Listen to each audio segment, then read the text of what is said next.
One of the coolest things about Old School RuneScape, one of the things that truly makes this game magical, is that it has a fully functioning active in-game economy. I played a few other games that tried to do this, but none of them really nail it like Old School. With that being said, money is integral to the game experience. To train your skills, you need GP. To buy new gear, you need GP. To buy your Infernal Cape, you need Bitcoin. In this video, I wanted to go over a few of the best mid-game moneymakers in the game currently for January 2025. The term mid-game means something different to everyone. I'm sure you guys will bitch and moan in the comments, but I wanted to focus on activities that would be open to you with combat stats somewhere in the high 70s to low 90s. First up on the list, we have the Coliseum. And yeah, I know what you're thinking, Patty, that's endgame content. And yeah, you're right, but we're not going to be completing it here. For this video, we're just going to be spamming Wave 1. For the requirements, you have to have access to Varlamore. I recommend 75s at least in all of your combat stats. Higher is going to make this way faster and more GP for you. And a DPS setup for each attack style. The reward for beating the first wave is always the same. So you have a guaranteed return on your investment here. You have 80 Sunfire Splinters, which is currently worth 44K. The thing is, this takes roughly 25 to 30 seconds per run, so you can rack up some serious GP really quick. The wiki has this at 2.5 million GP per hour, which is probably not gonna happen. That's gonna be really hard to achieve. I would put this realistically between 1.5 and 2 mil per hour. The good thing about this though is that it is 100% guaranteed money and we're not relying on RNG. Really quick, here's a very simple setup for you. Upgrade or downgrade as you see fit. Better gear is gonna be faster completions. Worse gear is gonna be slower completions. For mage, all you need is a trident, no full mage setup. For melee, all we need is a DDS. You're fine without bringing anything else. And then since range is going to be our main DPS on the mage that spawns wave 1, we have a blowpipe setup and the rest of our setup is kind of geared towards that. Ranging potions are not necessary, but they will speed up your kills and they're only 500 GP a sip, so I do think it would be worth bringing. For the procedure, pick Blasphemy first, then start the run while praying magic. You're going to trident the melee guy twice to kill him, switch to your DDS and spec the ranger to one-shot him, and then range the mage Fremenic until he is dead. After he is dead, you can kill the mage that spawns, collect your loot, leave the Coliseum, then head right back in. With that basic setup out of the way, I actually recommend you do the melee setup instead. A melee focused setup is also very viable for this. I recommend bringing your whip if you would prefer to melee the mage instead. This is going to be a lower cost alternative as the blowpipe is pretty expensive to use. I would recommend the setup if your melee DPS is high enough, though if you are very low level, you might struggle to kill the mage in time.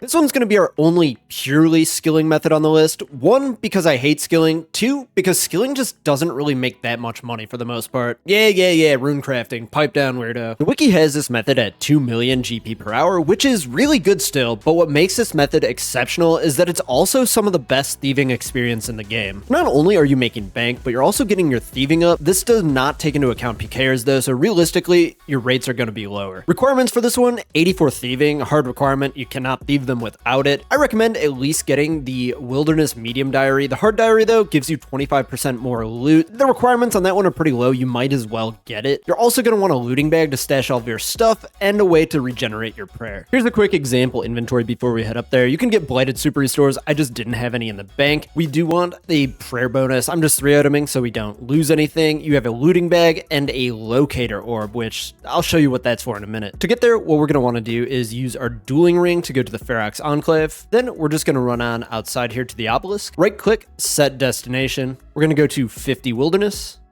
Teleport to destination, and then we're going to run on up inside of the castle. If you do have an obelisk inside of your house, that's going to be a little bit faster for you. Just make sure you get your way up here. For plugins, you're going to want to use menu entry swapper. We go into here, go to object swaps, and then you're going to want to turn on customizable left and shift click. What you're going to want to do here is hold down shift, right click the chest, and then swap left click to search for traps. Then doing the method is really simple. Make sure that you are protecting from melee and then search for traps on the chests. One method to deal with PKers is by using the locator orb. Make sure you are praying melee first and then lower your HP to 1. When you see a PKer, turn off your protect from melee and the rogues will kill you. This way you get a normal grave because it's a PVM death and you can go back and get your loot. Or you can always bring a little switch and clap some cheeks. On the last section, I used a caveat that it was the only purely skilling activity because next up, we're going to Zalcano. The wiki currently has Zalcano at $2 million per hour, along with a little bit of experience. If we take a look at the different loot and the breakdown that we have here on the wiki, there's a little bit of RNG since the Crystal Tool Seed does make up 400k of that.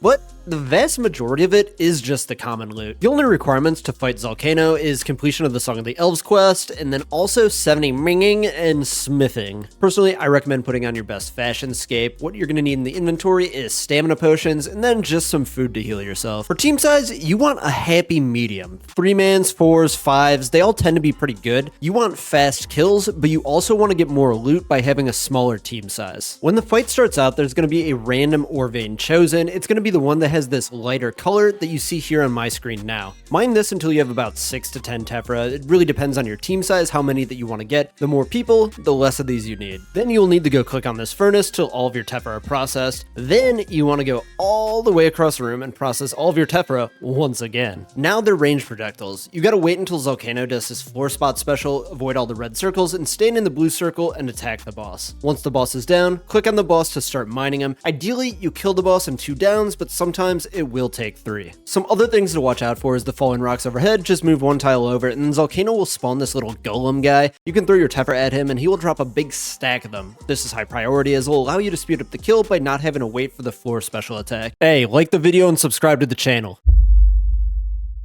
There's a good reason you're always going to see Vorkath in a video like this. It's just really that good. Vorkath is currently the best money that it's ever been, and a couple months back, Jagex annihilated a ton of the bots, and bones are much more expensive just all across the board. While Vorkath was always around like 3 mil per hour, you're likely to see over 4 now, and almost 5 mil per hour if you're fast enough. The requirements for Vorkath are completion of the Dragon Slayer 2 quest, and then a method to kill him with. For stats, I recommend starting in your mid-80s for your melee stats. Anything higher would be good though. The setup that I recommend doing is melee. The Dragon Hunter Lance is going to be your best in slot here. If you can't afford it, you could use a Fang instead. If for some reason you cannot do this, you could also use a Toxic Blowpipe, but downgrading to the Toxic Blowpipe will give you about half the kills per hour as the Lance will. Here's a really basic mid-game setup for the melee using the Lance. Feel free to upgrade or downgrade as you see fit. For special attack weapons, I like the Voidwaker. You could bring Claws as well, and if you can't afford either of those, the Bandos Godsword will be great at lowering Vorkath's defense. You're going to want regulars in the pouch with Crumble Undead, and that's why we brought the Slayer Staff, is because you can autocast Crumble Undead with this, so when the spawn comes out, all you got to do is click on the staff, then click on the spawn. One thing I should note, and that I did just learn, is that if you just bring the staff, you can splash, so you might want to bring another piece of mage gear just to increase your chances of hitting that spawn. For potions, you want a Super Combat, an extended Super Antifire,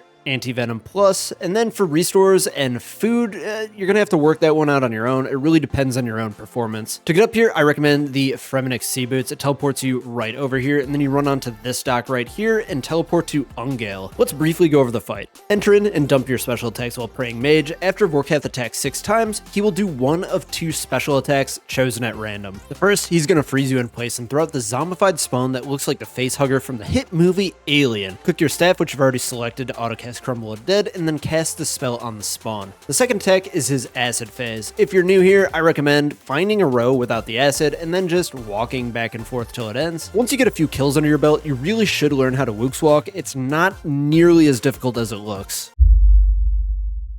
Alright boys, we're going into the wilderness. I'm always a little hesitant to put a wilderness method into the videos because the GP per hour can be really deceiving, as it does not factor in the fact that you're going to get PK'd. The wiki currently has Vedion at a whopping 5.4 mil per hour. You're not going to get that, but Vedion is still very much worth doing and happens to be my favorite wilderness boss. No way, I got the Skeleton Champion scrolled. Vedion doesn't actually have any hard requirements, but things that I would recommend is 80 attack and strength to start. A Salve Amulet is going to greatly increase their kill speed, and you should just not mind getting PK'd because it's going to happen a lot. The wiki has this really cool breakdown of what each item contributes to your GP per hour here. If we look at this one, this is unlike a lot of the better money making methods because most of the stuff is coming from the common loot. The Voidwaker Blade does add 800k to the total, but you're still making over 5 mil an hour without it. First things first, you're going to want to go to all settings, and then we are going to type in PK Skull Prevention and make sure that you have this on. Here's the setup that I personally bring. You could swap out these D-hides for monk robes or something else with a lot of prayer bonus. I like to bring 4 items because we're going to be using the protect item prayer. If you're not comfortable doing that, you can just bring 3. Things that I absolutely recommend you do bring, you must bring the salve. It's going to give you a massive DPS increase, and then if you can get one, get the Ursine Chainmace. If you're a main,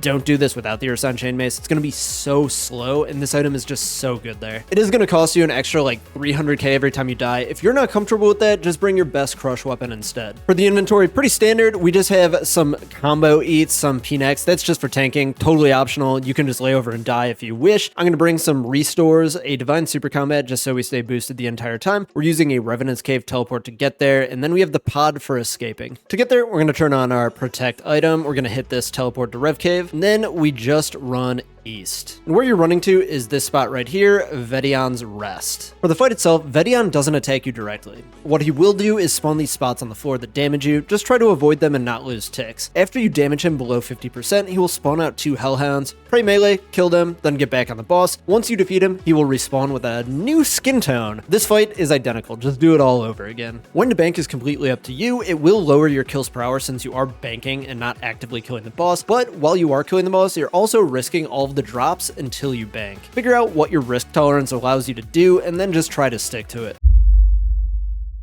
I have a massive nostalgia for Bandos. It was like my OG moneymaker way back in the day. Nothing was better than getting together with the boys and doing some trio chillers. While you can still do this method, Bandos is really more of a solo thing nowadays. Clocking in currently at 4 mil per hour, this assumes that we do get 27 kills per hour, which seems to me to be doable. The problem with Bandos is that there's a massive cooldown between kills, and this is why you don't really do teams anymore, because the speed at which you kill the boss doesn't really matter that much when you have like a minute plus cooldown after the fight, since it's such a smaller percentage of the overall time. This is one of those encounters where you're really not making shit unless you get the big drops. Today, we're after the Bandos Tassets, Chestplate, or the Hilt. There's a ton of different methods for this, and it really depends on what your gear setup's going to be like. If you're lazy, you can melee Bandos with a Fang. I recommend bringing a Blood Fury for extra heals with this one, but realistically, Bandos is going to be better now with either range or mage, especially if you have the Shadow or Bofa. I'm going to be showing you the 6-0 method with a crossbow. This is going to be a super viable method for the rune crossbow if you're an Iron Man, but if you're a main, I suggest at the very least getting a dragon crossbow. Here's a really basic setup. I recommend using